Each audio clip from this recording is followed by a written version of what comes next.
जय जगन्नाथ। आज आम आउ गोटे सुंदर कहानी शुणा। से कहानीटर नाम ହେଉଛି सत्य ही नारायण।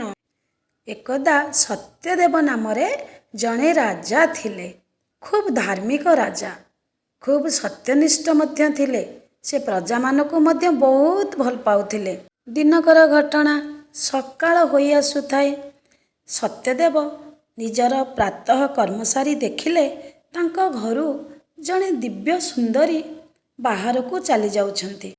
एते सकाळू जड़े सुंदरी बाहर को चली जाउथिबार देखि राजा सत्यदेव खूब आश्चर्य और चकित होइगले। तत्क्षणात जाई से दिव्य नारींकर बाट ओगाळिले एवं तांको परिचय मध्य मागिले। तो तुमे किए? तो ए नारी जनक उत्तर देले, मु हेउची लक्ष्मी बा चंचला। आजि ठारू मु आपणक घर छाड़ी चली जाउची। आउ मोर एठी रहिबाकू इच्छा नाही। राजा सत्यदेव से दिव्य सुंदरी को प्रणामटिए कले एवं तांको बाट मध्य छाड़ी देथिले, जहाद्वारा कि लक्ष्मी मध्य चली गले। एहार किछि समय परे राजा देखिले जड़े सुंदर पुरुष तांको घरू बाहर को चली जाउछ। पूर्व परी राजा सत्यदेव मध्य से पुरुषंकर बाट ओगाळिथिले एवं तांको मध्य परिचय मागिथिले। से दिव्य पुरुष जनक कहले, मु हेउछि दान। जेतेबेले लक्ष्मी ए घरू चली गलेनी सेतेबेले तुमे आउ दान देब बा किपरि? आ मु काहेकि तुम पाखे रहिबि? तेणु मु मध्य लक्ष्मी को पछे पछे जाउछि। राजा मने मने टिके हसिले एवं से दिव्य पुरुष को मध्य प्रणामटिए करी तांको बाट छाड़ीदेले। आउ किछि समय पर पुणी देखिले जड़े सौम्य पुरुष तांको घरू चली जाउछंती। एहाकू देखि राजा मध्य खूब आश्चर्य हो जाइथिले एवं पूर्व भली सेही सौम्य पुरुषंकर बाट ओगाळी बसिथिले एवं पचारिथिले तांकर परिचय। से सौम्य पुरुष जन कहले, मु हेउछि जस। मु एबे तुम घरू छाड़ी चली जाउछि, कारण जोठी लक्ष्मी नाहांती सेठी दान देब बा कि भली? आसीबो कोठू अर्थ? जदि दान देबनी तेबे तुमर जस कण चारिआडे ख्याति रहिबो, जस ओर बाना उड़िबो।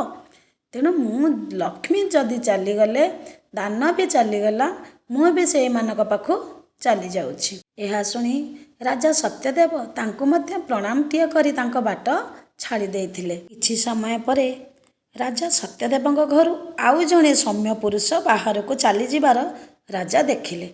राजा आश्चर्य हो जाउथांती, इए पुणी किए? पुणी दौड़ी जाई तांको बाट मध्य ओगाळी तांकर परिचय मागिले। सेही सौम्य पुरुष जन कहले, मु हेउछि सत्य।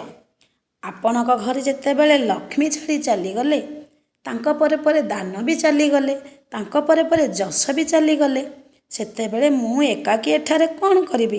तेणु मु मध्य से मानक पछे पछे चली जाउछि। एथर राजा सत्यदेव सेई सौम्य पुरुषंक पाद तले पड़ी जाई भो भो होई कांदी उठिथिले। आउ कहिथिले जे, मु आपण को केबे छाड़ी नाही। आपण किपरि मते छाड़ी जिबे? समस्ते गले जांतु, हेले मु आपण को केबे भी छाड़ीबी नाही। आपण को मो पाखरे रखिबा पई मु लक्ष्मी, दान, जस समस्त को त्याग करिछि, समस्तଙ୍କ प्रति हेला करिछि। तेणु सेमाने समस्ते मते छाड़ी की पळेले, केवल मोर दरकार सत्य। आपण मते छाड़ी चली गले मोर सर्वस्व चलीगला बोली मु जानिबी। राजा सत्यदेवंकर व्याकुल प्रार्थना शुणी सत्य आउ जाई पारले नाही। सत्य पुणी रहीगले सेही राजा सत्यदेवंक पाख। लक्ष्मी, दान, जस ए सबु जाई अधा बाटरे पाइछंती।